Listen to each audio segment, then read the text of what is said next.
선하신 하나님께서 우리에게 복된 안식의 날을 허락해 주시니 감사를 드립니다. 이날도 주님을 예배하며 성도들과 교제하며 하나님이 주는 안식의 복을 마음껏 누릴 수 있도록 은혜 베풀어 주옵소서.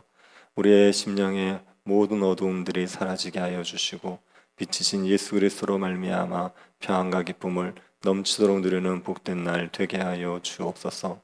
이 새벽에 우리에게 말씀을 주시고 온종일 주님을 경외할 수 있도록 성령이 우리의 심령을 주장하여 주옵소서. 걸어가신 예수님 이름으로 기도드립니다. 아멘. 찬송가 246장입니다. 찬송가 246장입니다.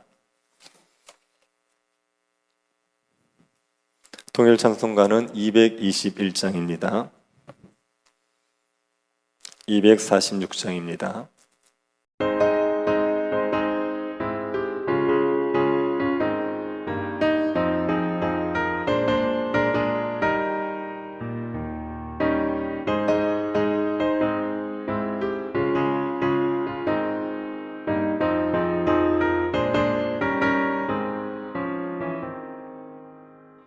나 가나안 땅 귀한 성에 들어가려고 내 무거운 짐 벗어버렸네. 죄 중에 다시 방황할 일 전혀 없으니 저 생명 시냇가에 살겠네. 길이 살겠네. 나 길이 살겠네. 저 생명 시냇가에 살겠네. 길이 살겠네. 나 길이 살겠네. 저 생명 시냇가에 살겠네.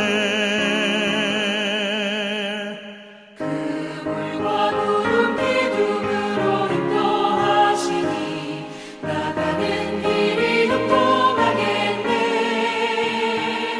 그 요단강을 내가 지금 건넌 후에는 저 생명 시냇가에 살겠네. 길이 살겠네. 나 길이 살겠네. 저 생명 시냇가에 살겠네. 길이 살겠네. 나 길이 살겠네. 저 생명 시냇가에 살겠네.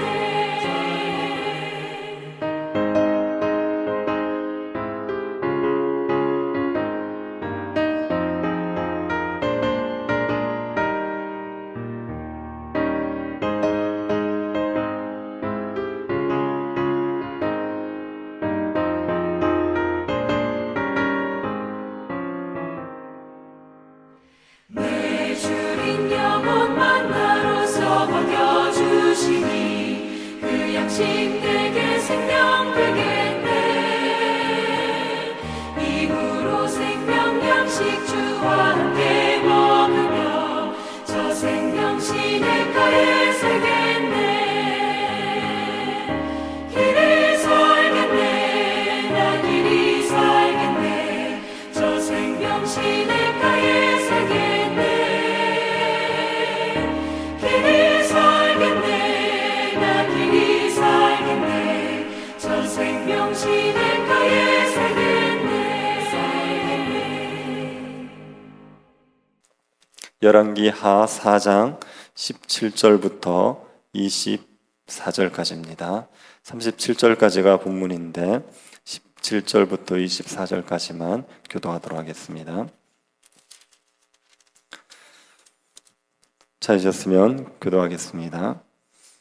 여인이 과연 잉태하여 한 해가 지나 이때쯤에 엘리사가 여인에게 말한 대로 아들을 낳았더라.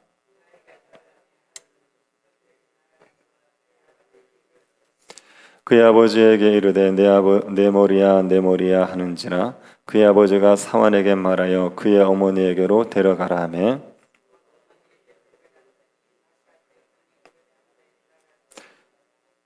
그의 어머니가 올라가서 아들을 하나님의 사람의 침상 위에 두고 문을 닫고 나와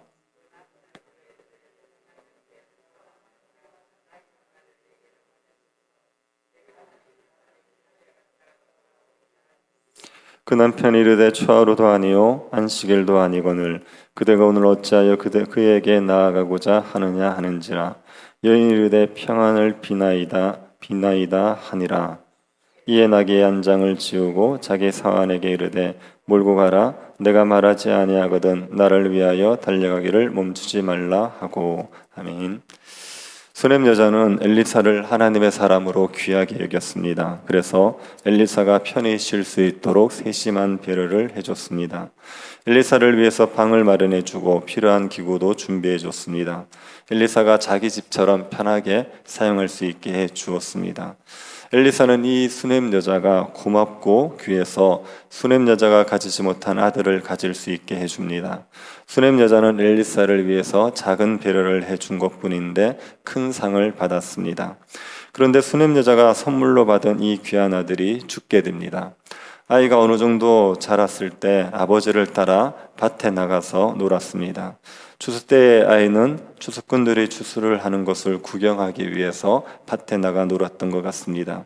아이는 신이 났던지 더위도 잊은 채 장시간 뜨거운 햇볕을 쬐었습니다. 그러다가 갑자기 머리가 아프다고 합니다. 아버지에게 내 머리야 하면서 두통을 호소했습니다. 아버지는 사환에게 아이를 엄마에게 데려가라고 하고 계속 추수를 했습니다. 사환이 아이를 수넴 여자에게 데려가자 수넴 여자는 아이를 무릎에 놓고 보살폈습니다. 그런데 얼마 있지 않아 아이가 죽고 말았습니다. 이 아이는 일사병으로 죽었을 것입니다. 일사병은 장시간 뜨거운 햇볕에 노출되어 있으면 몸 밖으로 열이 원활하게 배출되지 않아서 두통, 어지럼증, 구토가 일어나게 됩니다. 일사병이 심하면 죽을 수도 있습니다. 아직 어린아이가 추수 때 땡볕에서 장시간 있으므로 일사병에 걸려서 두통을 호소하다가 죽은 것 같습니다. 수넴 여자에게는 천청병력 같은 일이 일어난 거죠. 이 아이가 어떤 아이입니까?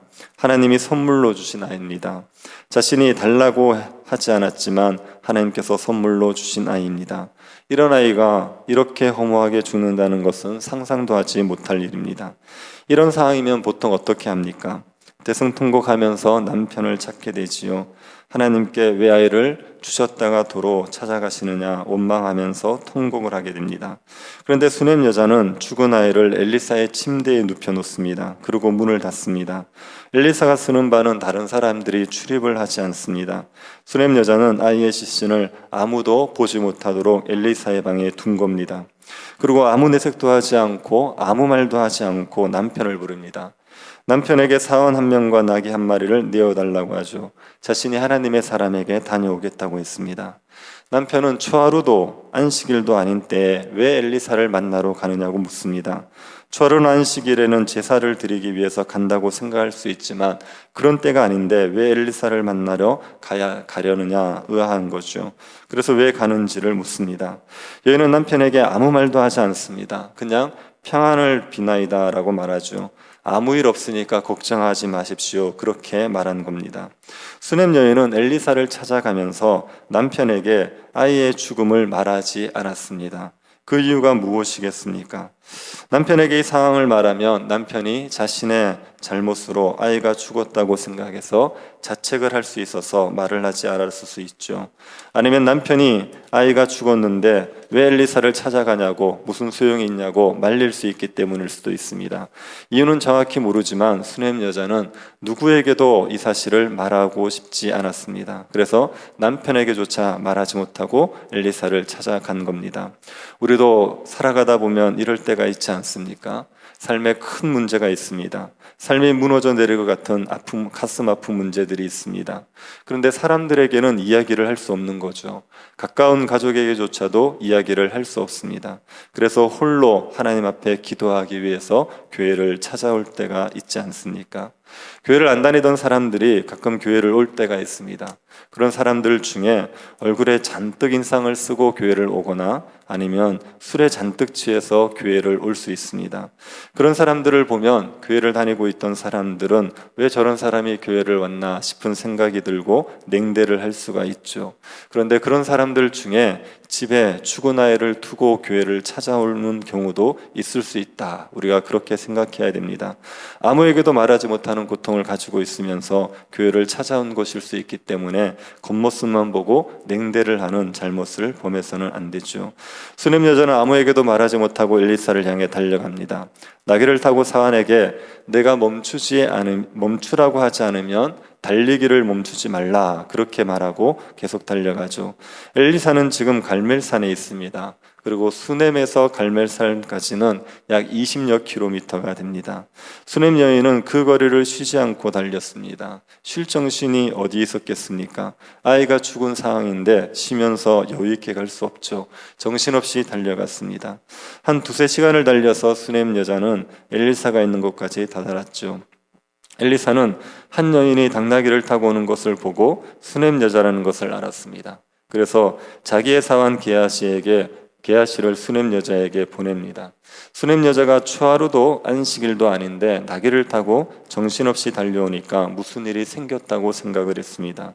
그래서 게하시를 보내서 너는 평안하냐? 내 남편이 평안하냐? 내 아이가 평안하냐? 물어보라고 했습니다. 보통 여인들이 사색이 되어서 하나님을 찾아오는 경우가 세 가지입니다. 자기 문제든지 남편 문제든지 아이 문제든지 셋 중에 하나지요. 교회에서 여성도가 하나님 앞에 울부짖고 기도한다. 그러면 이 셋 중에 하나의 문제가 있는 거죠. 엘리사가 게하시를 통해서 셋이 다 평안하다고 물었더니 수넴 여자가 평안하다고 말합니다. 수넴 여자는 게하시에게도 사실을 말하기 싫습니다. 수넴 여자는 오로지 엘리사에게만 말하고 싶습니다. 그래서 엘리사를 만나자 그 앞에 엎드려 엘리사의 발을 붙들고 숨죽여 흐느낍니다. 게하시가 수넴 여자를 엘리사의 발에서 떼어 놓으려고 하자 엘리사가 가만두라고 하죠. 그의 영혼이 괴로워하지만 하나님께서 내게 숨기시고 이르지 아니하신다 이렇게 얘기합니다. 엘리사는 수넴 여자에게 괴로움이 있다는 것을 압니다. 하지만 그 내용이 무엇인지 수넴 여자도 말하지 않고 하나님도 알려주지 않으셔서 알 수가 없습니다.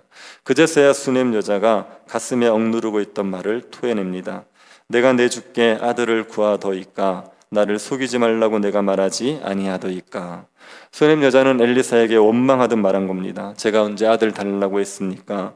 왜 달라고 하지도 않은 아들을 주시고는 이제 그 아들이 죽게 합니까? 저에게 괜한 기대를 가지게 하지 말라고 제가 말씀드리지 않았습니까? 수넴 여자는 기대하지도 않았던 아이를 얻고서 너무 행복했지요. 그런데 그 아이가 갑자기 죽자 아들이 없었던 것만 못하게 되었습니다. 아들이 없었다면 아들을 잃는 이런 괴로움을 겪지 않았을 것이기 때문입니다. 그래서 엘리사에게 원망하듯이 자신의 괴로움을 말한 겁니다. 엘리사는 그 말을 듣고 게하시에게 자신의 지팡이를 주고 달려가라고 합니다. 달려가면서 아무에게도 인사하지 말고 인사도 받지 말고 급히 가서 지팡이를 아이의 얼굴에 놓으라고 했습니다. 엘리사는 자신의 지팡이로 죽은 아이를 살릴 수 있다고 믿었습니다. 그래서 게하시에게 빨리 가서 지팡이를 아이의 얼굴에 놓으라고 한 겁니다.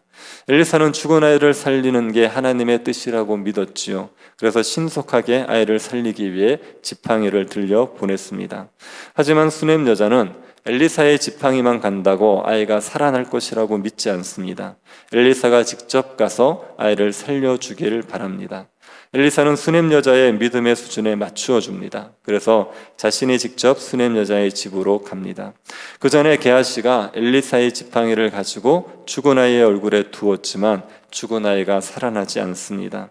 수넴 여자가 엘리사의 지팡이만으로는 능력이 나타난다고 믿지 않았기 때문에 지팡이로는 아무 일도 일어나지 않았습니다. 엘리사가 직접 가서 죽은 아이를 위해 기도할 때 죽은 아이가 살아났습니다. 엘리사는 자신의 입과 아이의 입을, 자신의 눈과 아이의 눈을, 자신의 손과 아이의 손을 맞대고 아이 위에 엎드려서 기도했습니다. 그러자 아이의 몸이 차차 따뜻해지죠.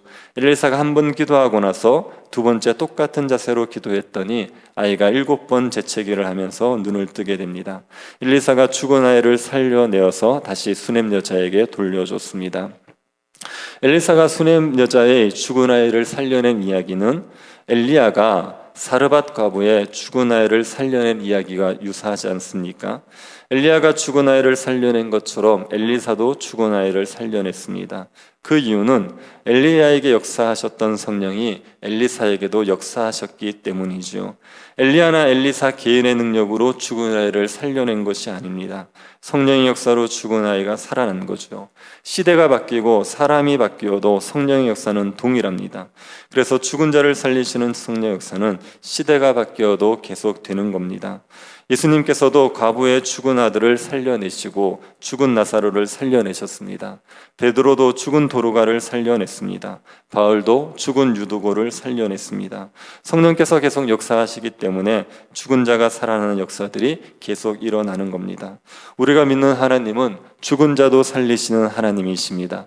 그 하나님께서 우리가 죽더라도 다시 살려내실 것을 우리는 믿습니다. 우리가 죽음에 갇혀 있지 않게 하시고 부활의 영광을 누리게 하십니다. 우리가 이 하나님을 믿는 믿음으로 살아갈 수 있기를 바랍니다. 우리의 삶에 아이가 죽는 것 같은 사망의 고통이 있을 수 있습니다. 그럴 때 아무에게도 얘기할 수 없을지라도 하나님 앞에 부르짖고 하나님의 은혜를 구하시기를 바랍니다. 죽은 자를 살리시는 하나님은 우리의 삶에 있는 어떤 사망의 고통에서도 우리를 능히 건져내실 수가 있습니다. 우리를 죽음 가운데서도 살려내실 수 있습니다. 그 하나님을 믿는 믿음으로 두려워하지 마시고 이 사망의 고통이 있는 세상을 믿음으로 담대하게 살아갈 수 있는 주의 백성들이 될 수 있기를 간절히 바랍니다. 자비하신 하나님, 우리에게 죽은 자를 살리시는 하나님을 믿는 믿음을 주시니 감사드립니다. 우리의 삶에 어떤 사망의 고통이 있을지라도 주님께서 능히 해결하실 줄을 믿고 두려워하지 말고 하나님만을 의지할 수 있게 하여 주옵소서. 우리가 죽더라도 주님 우리를 능히 살려내실 수 있음을 믿고 부활의 소망 가지고 살아가는 주의 백성들 되게 하여 주옵소서. 걸어가신 예수님 이름으로 기도드립니다. 아멘. 하늘에 계신 우리 아버지여, 이름이 거룩히 여김을 받으시오며 나라의 임하옵시며 뜻이 하늘에서 이룬 것 같이 땅에서도 이루어지이다. 오늘날 우리에게 일용할 양식을 주옵시고 우리가 우리에게 죄 지은 자를 사하여 준 것 같이 우리 죄를 사하여 주옵시고 우리를 시험에 들게 하지 마옵시고 다만 악에서 구하옵소서. 대개 나라와 권세와 영광이 아버지께 영원히 있사옵나이다. 아멘. 오늘 예배를 위해서 기도해 주십시오. 죽은 자를 살리신 하나님의 성령의 역사가 나타나서 우리의 영혼들을 새롭게 하여 주시기를 기도해 주시고, 새 교회당 건축을 위해서 기도해 주시고 임직식을 위해서 기도해 주시기 바랍니다. 그리고 우리 성성용 집사님 수술하신 이후에 이게 잘 회복이 되지 않아서 재수술을 염려했었는데 그런데 하나님의 은혜로 지금 좀 좋아지고 있다, 이런 소식을 들었습니다. 온전 잘 회복되실 수 있도록 하나님께서 은혜 베풀어 주시기를 기도해 주시고 개인적으로 기도하시기 바랍니다.